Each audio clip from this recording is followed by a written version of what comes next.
been a really long week. I'm really tired right now. I'm not feeling up to doing this. But consistency is the key.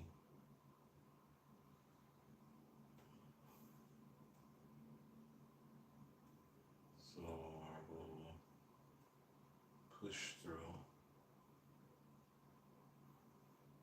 Um,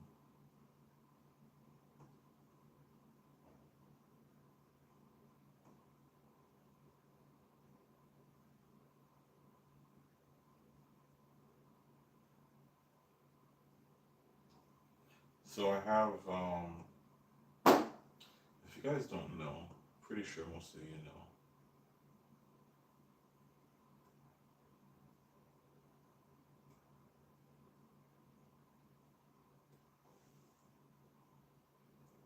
I have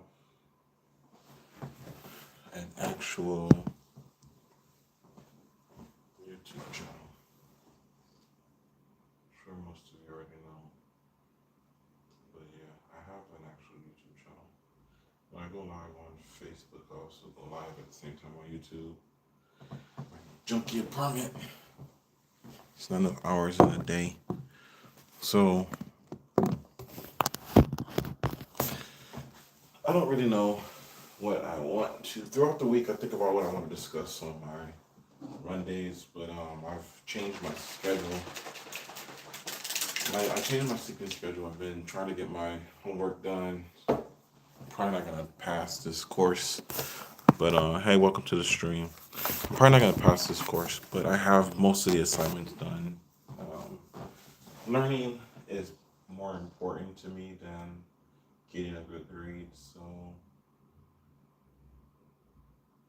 I've been kind of struggling with that. The video, the video. So there's some terms, right?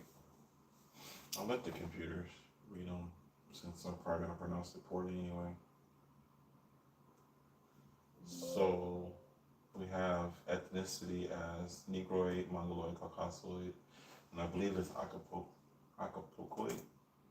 Ethnicity: Negroid, Mongoloid, Caucasoid, Archipelagoan.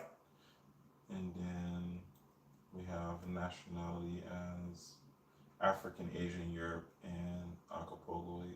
I'm probably saying it wrong. Nationality: Africa, Asia, Europe, Archipelago. Archipelago, Archipelagoid, and Archipelago. Then I have the continents, which I listed as um, we know the continents: Africa, America, Asia, Europe, China. Africa, Asia, America, North America, South America, Australia, and Antarctica. Then we have the leaders: the African leaders, the European leaders, the Asian leaders, and then the Archipelagoan leaders. Leaders: African, Pharoah and Pheona. European, kings and queens Asians. Asian, emperor and empresses. Archipelagoan, Ratu and Adi. Citizens. So I'm gonna really be trying really hard to no longer use the terms white and black when describing people because there's a disconnect in the world. It's meant to justify institutional slavery and institutional racism. Every person on the planet is African, 100%. The the evidence in the evolution of humans and human beings on this planet all originates in Africa. The Earth is pretty big, but there's a disconnect with the way that we frame time and the way we frame genetic diversity and lineage through inheritance and parental lineages and parent-child relationships and how all this stuff forms our understanding of the way we perceive ourselves in relation to others. Can you even read the comments this far away? Not on that screen, but on this screen I can. I have my I have my laptop open so I can read your guys' comments. Um, the idea, why does it inherently? So okay, my 2 cents is science and philosophy. My target audience is the age of 18 to 25. There's a disconnect in the world when it comes to young people trying to become adults. And what happens is that we're taught a certain value when we're young, and then when we become adults, when we become 18 to 25, we're indoctrinated into a corrupt system of governance that is perpetuated by religion. I grew up Christian, so I'm typically very harsh against the idea of Christianity. I'm not anti religion or anti God. I just know that anything that was written by human beings is not valid or true, is corruptible. So, from that perspective, I push against the idea of religion as it applies to God based on the experiences that I've had personally in life. And I kind of changed my 2 cents from just this discourse of science and philosophy into this platform where me as an adult male at the age of 43, I can communicate wisdom to the youth, which is my target audience, because I think it's important. I think that we're in a very critical point in human evolution and human life on this planet. And the direction that society is going in is at a turning point. And even though I don't have all the answers, I feel like I have enough of the answers that if I share what I know with the younger people, with the people that are coming up, by the time I'm gone, it should create. Do I believe in science and evolution? I don't believe I understand science. So okay, let me finish this thought first. So religion was created to justify the superiority of one group of people over another group of people. I say this a lot of time. I'll say it again and again. The capacity, humanity's ability to regulate itself was built on principles that are no longer applicable in the present. There used to be a time when it was not possible for there to be enough resources for everyone, right? It was impossible for humans and animals using just muscle to produce enough resources for everyone.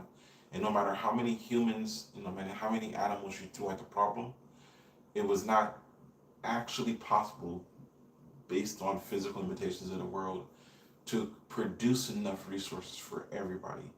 So governments understood that there will always be a large group or a large community of people that will be without no matter what we do, because there's not enough resources. There's no way to address this issue that is a fundamental facet of the limitations of the ordered world, right?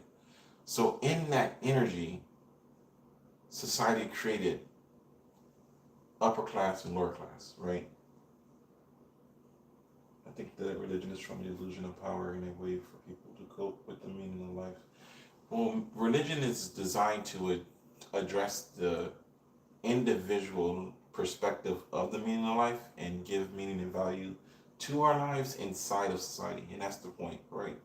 Religion doesn't do a lot for you outside of society as a whole. Human societies are not natural, right? So as we try to address this issue of, let's keep it simple, let's say food, right? You have farmers that grow food and they distribute food.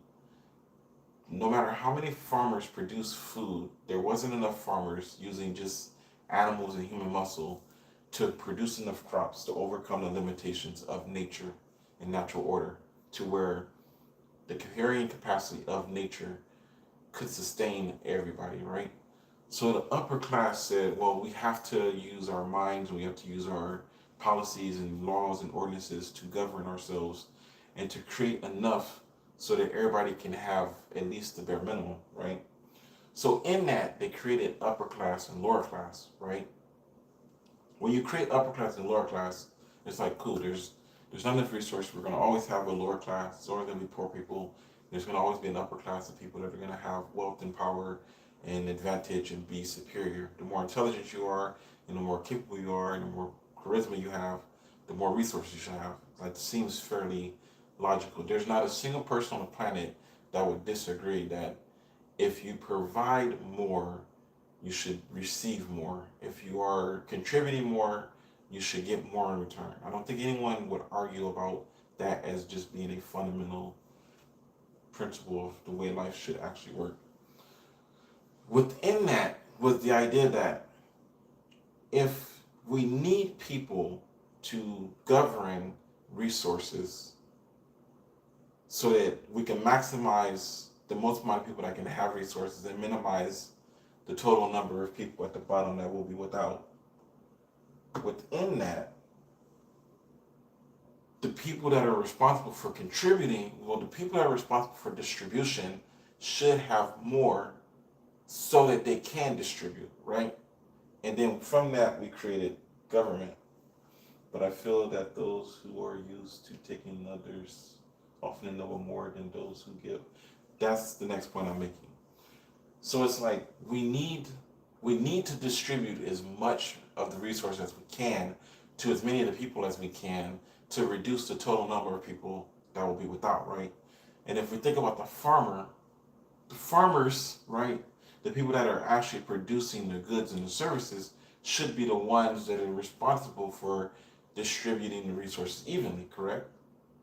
But kings and queens don't farm the land.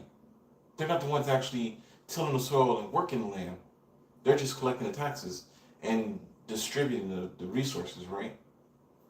So what gives the king the right to come to the farmer and be like, give me all of your resources so that we can evenly distribute them amongst the communities and society? The farmer is like, I grew all of the crops. Why should I give it to you for you to distribute? Why should I go without when I did all of the labor, right? So then they created a religion. Well, God said, give us everything that you produce so that we can give back universally to everyone. And then the farmers are like, well, that seems reasonable and fair. So now the farmer is working their butts off to be lower class, right? And the reason why I'm saying this in the context of what I'm saying is because this is where the idea of white and black it originates in America, it's inherently an American trait, but this is kind of the path that it took to get to the state where we have it now. Because the kings and the queens lived aristocratic, wealthy lives by, as long as we have money in politics, we will never get any kind of meaningful or just wealth distribution. That's half true. Once politicians put themselves in a position to be responsible for distributing all goods and services, to include food, they forced farmers to give them the resources that was needed. So then politicians kind of became the upper class. But the intermediary between the politicians creating policies that determine how things should be distributed and the actual people distributing the resources became the middle people, the middle class became the working class citizens. That became the institutions. How do you justifiably convince farmers to give, if the king has to constantly send his soldiers to take the food crop from the farmers by force to distribute it to other people in the community, and if the king has to constantly use force as a governance to maintain some kind of order within the chaos, what is that? That's not really community, right? So Europeans looked at what the Africans did with their analogy of deification, right? The ancient African cultures didn't worship gods. They personified humanity at a highest level. The pharaohs were not gods. The pharaohs were in a position of order by divine right. It wasn't so much that the pharaoh was right. It was understood that what the pharaoh is trying to do is good for the people, and what is good for the people is good for everyone. If the pharaoh is doing their job correctly, you will see it in your environment. Your community will be prosperous because the pharaoh's role and desire and ambition is prosperity. So if the Pharaoh says do this a certain way and we listen to the Pharaoh because the Pharaoh embodies goodness, we will see goodness and we will prosper because of that. And that's the reason why the African nations around the Nile rivers prospered for thousands of years without a lot of war and a lot of unnecessary human suffering as a consequence. Within that, because I know I'm jumping around a lot, but within that energy is why the idea of white and black kind of came into being. Because in Europe, the conditions were a little harsher. They had to adjust for a lot of environmental factors, right? So as they were adjusting for these environmental factors, there was a universal constant. The people that were in positions of authority and power were not physically working and they were not physically laboring. So the farmers were always tanned and dark and muscle bound and strong, right? If you were a farmer and you were working with muscle and you were working with animals, you were tilling the soil, you had a bronze complexion, you had darker skin, and you were physically strong because you were physically working the land. So when the kings and the queens and the princesses would come through the community, they would always come to the community with wealth, and they would always distribute wealth, and they would always be recognized as these wealthy beings. But because they wasn't doing any of the physical labor, they were always fair skinned, lighter, and they were consuming resources consistently. So they always were healthier, and that got associated with being powerful, right? Not having to tan because you were able to live inside of the castle and not be directly exposed to the sun. Being clean because you wasn't physically working the land all the time. Those attributes got associated with wealth and power. And then the people that were doing the actual labor, the working class, got associated with being darker and dirty and strong. So strong and physical got associated with poor and dirty and ignorant. And then on the other side, intelligence and administration and aristocraticness got associated with fair, light, and strong. And if you understand anything about the way the world works, the most important job on the planet has always been agriculture. But if you allow farmers to understand that they have the actual authority, then they will have the actual authority. And it just wasn't work, it won't work.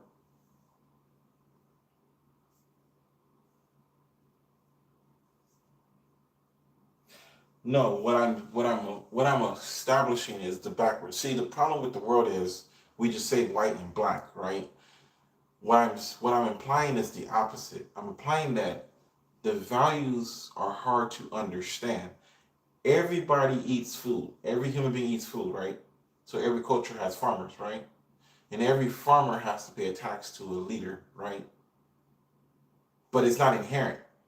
It's not inherent that I go outside and I grow crops and then I give my crops as a tax to the government, and then the government takes that tax and distributes it to the people. Who's responsible for feeding us? The government or the farmers? Who's actually responsible?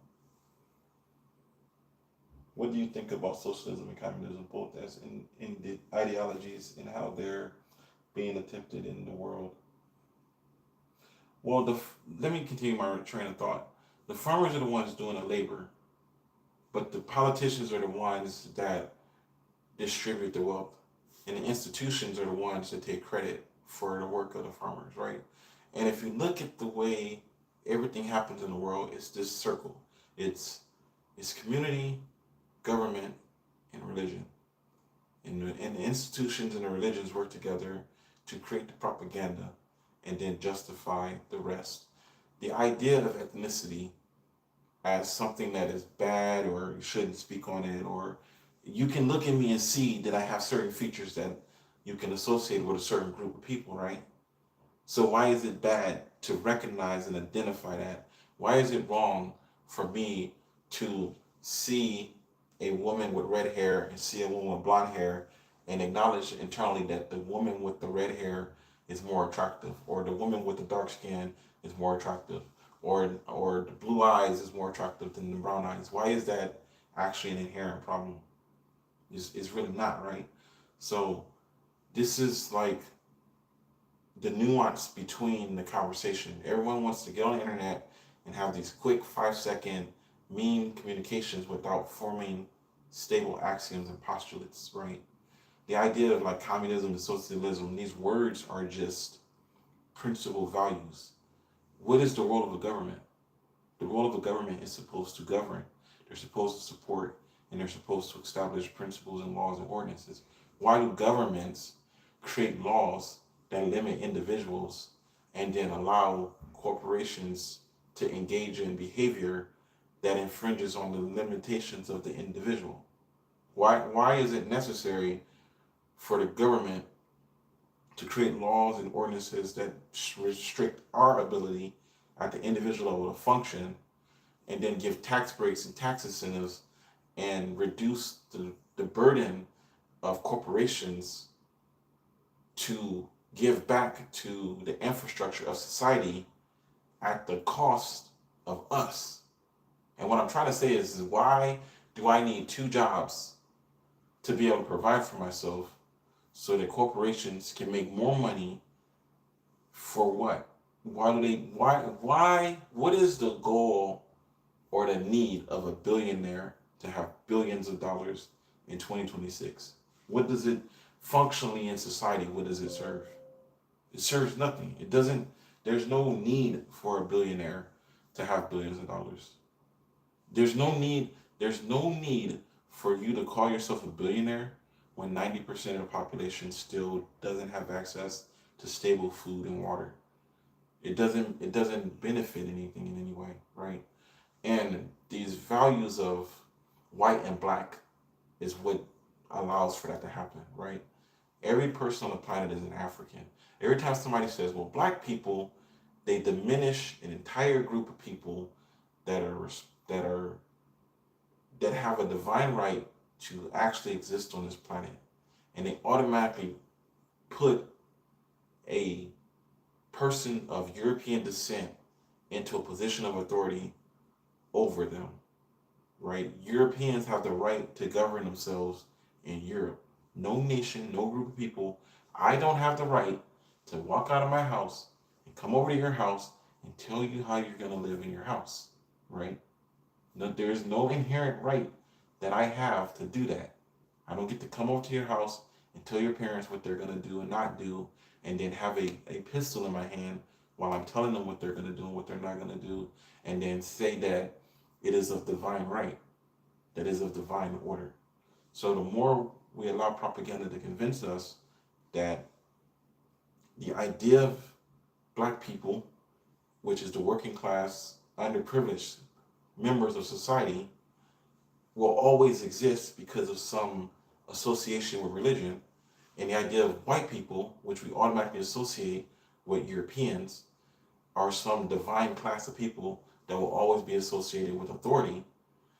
There will always be a disconnect, because the reality is that we all have a right to function at a functional level on the planet.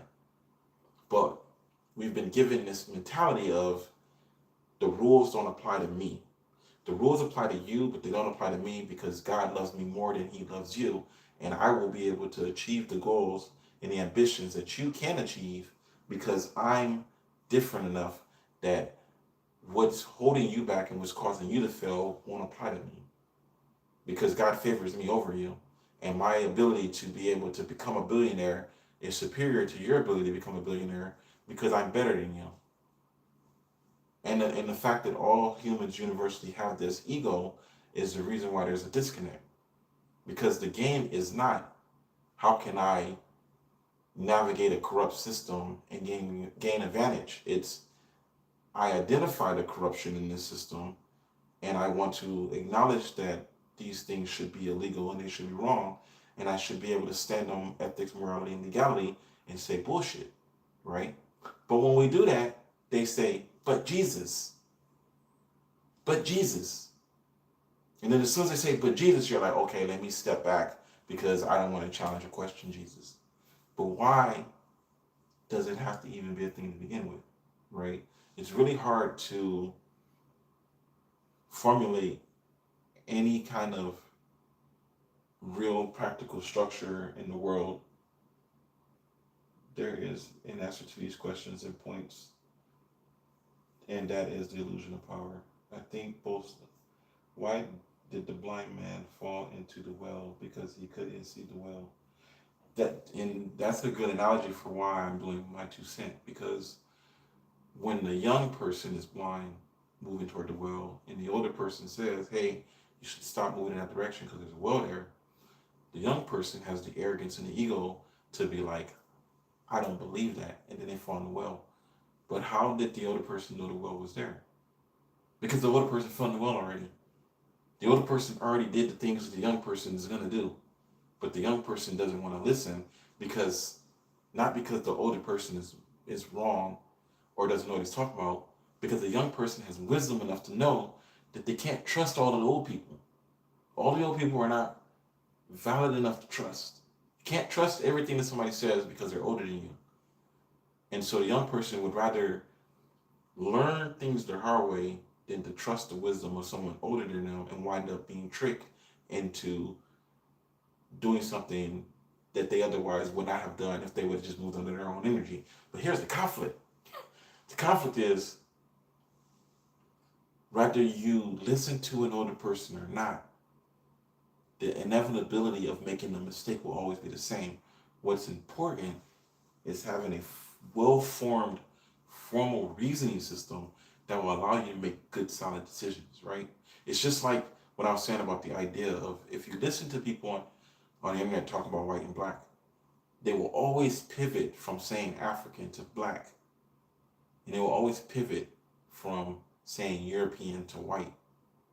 And they will always justify within those spaces like it's okay. Like it's perfectly okay for wrongs and atrocities once we insert black or insert white here and there.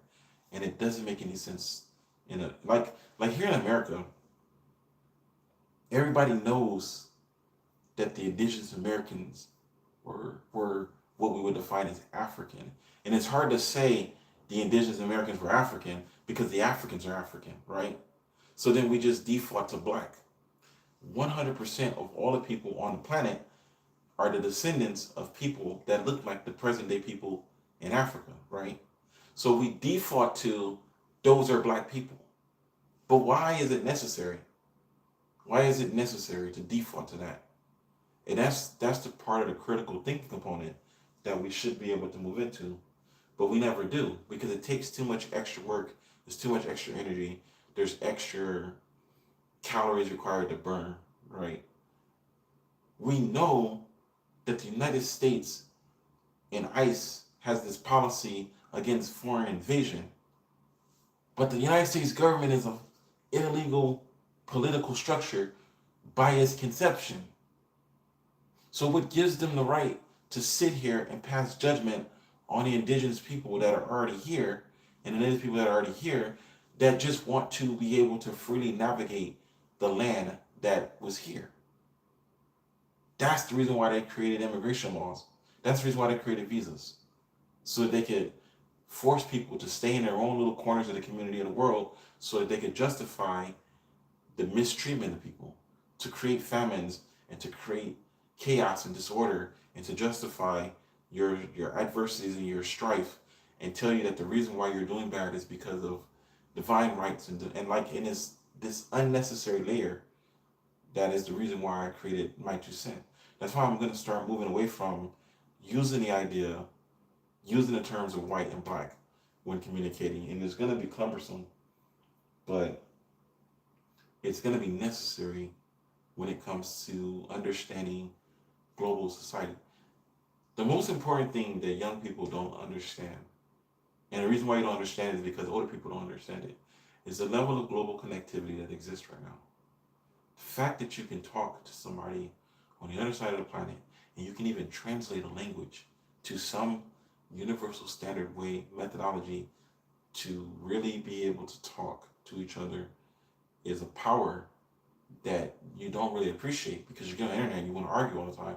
But you believe that you are European and that makes you superior to Africans, and Africans are stupid and they're not intelligent and they don't know anything. How about you get on the internet, you type in a Facebook group or any group that is predominantly African, you use Google Translate and you actually have a conversation with somebody that is not your ethnicity and is not part of your nation, so that you can learn all of the stuff and customs and things that they do there. Like it's not necessary for you to let someone tell you something that sounds good and just believe it because it's easy. You can actually do the work and learn the reality of the world that you live in on your own. You want to be told, you want to allow someone to tell you that your God is the only God and that your God is right and all other gods are wrong. And you want to move with this fear that if I study outside of my chosen religion, I'll go to hell. Why is there so many religions on the planet? If there's one God, why are there so many religions? Why is there so many languages? Why isn't it just one divine? Because those are the enemy. It's easy to believe that everything outside of yourself is the enemy and a danger and a threat. But that is a very childlike and adolescent way of thinking and perceiving in the world. Doesn't mean it's wrong. It's just a very finite way of living your life, right? So there's no real way for me to structure it until I can free myself from having to go to work every day and doing the grind. There's no real stable way for me to have these discussions without it just being an unnecessary rant in a disconnected, disjointed reality, because that's what we live in. We live in a disjointed, disconnected reality. I'm trying really hard to build axioms and postulates, but it's hard to structure this stuff when no one wants to agree. Everybody wants to argue over the definition of a woman. Like, everybody wants to have their perspective of the world be valid and true so that they can be right all the time. And it's unfortunate that we moved from a world of objectively doing things that make you right to to a world to where as long as I can say things that will make me right, then that's acceptable and good enough. And that's the reason why I started Runday, because I can get on the internet all day and be like, yeah, I ran this amount of time, or I ran this, or I did that, or like at the beginning of the year, I ran 31 miles, 51 kilometers on January 1st, 2026. I can get online and say that, but where's the evidence? Where's the objective truth? That's the reason why I started Runday, because you can go back into the timeline and you can see the run. You can physically see the run. When I stop streaming and I actually go outside and run, you can actually see the actual run. That is the objective truth and the objective evidence of the actual run. And from a perspective of science, it's just good science. It's a good science. It's a great experiment. It's something that can easily be peer reviewed. I'm 43 years old and I can run an average 2 mile. My average 2 mile is about 20 to 23 minutes, and I work 40 hours a week full time. And you can do the experiment yourself. You can go out and do it yourself. You don't have to question or you don't have to accept what I'm saying as valid or true. You can just do it yourself. If you're 19 and you go outside and you measure a 1 mile distance and you run it and time yourself, you will be able to see on average how good or bad you are in comparison to me. Everybody thinks they're automatically superior because of their ethnicity. Go do a 2 mile run. Post your time online. Let somebody of another, because all of the variables and values are there. Females want to automatically, I'm just as strong as a man. Challenge your brothers to a run. You and your brother can go outside right now and do a 2 mile run and see who finishes first. And just keep doing it until you can prove that you can, on average, outrun your older or your younger brother. Like, it's not the world, the capacity by which we are able to bring balance to our lives by doing the actual hard work has never been easier than it is right now in the world, as the world is structured today. But like I said, we're on a very slippery slope. And I don't really have all of the answers, but I have enough answers that I think if me at the age of 20, 19, 20, 21, 22 could have sat down and listen to me saying what I'm saying now when I was a younger person, the information that I'm providing right now and the format that I'm providing it added to my own ambition, my own drive, my own vision, and my own perception of the world that I lived in the past would have been valuable in ways that I can't communicate to you as an older person because you're just not going to listen to me. But you know, just listen, like just take the information in. It is okay to understand what somebody is saying and not agree with them, right? If I say 4 times 4 equals 16, it is okay to understand that 4 times 4 equals 16 and not agree that 4 times 4 equals 16. The capacity to understand it and they agree with it are not the same. The same way that I understand that the laws of attraction say that opposites attract and like charges repel, but I don't agree. I don't personally agree. It doesn't make sense to me. And the are you trans, baby? I am not trans, unfortunately. But it doesn't make sense to me that the electron and the proton are attracted to each other, but they never interact. I understand it. I agree to disagree. The way there's something more formal going on with that, and that's kind of what started this whole rabbit hole to begin with. So, but it's time for me to do my run so I can actually achieve it before midnight. So I appreciate you guys tuning in. All of the questions were awesome. And as always, my name is Paul Emerson, and I'll give you my 2 cents.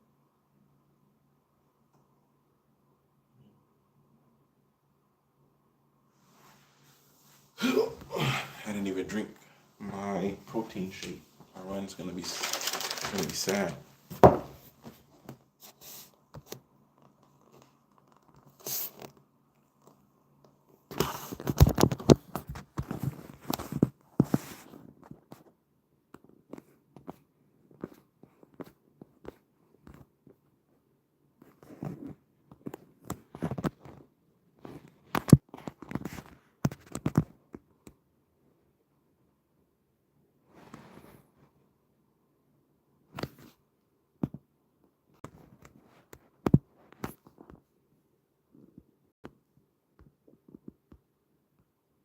I really need to figure out how to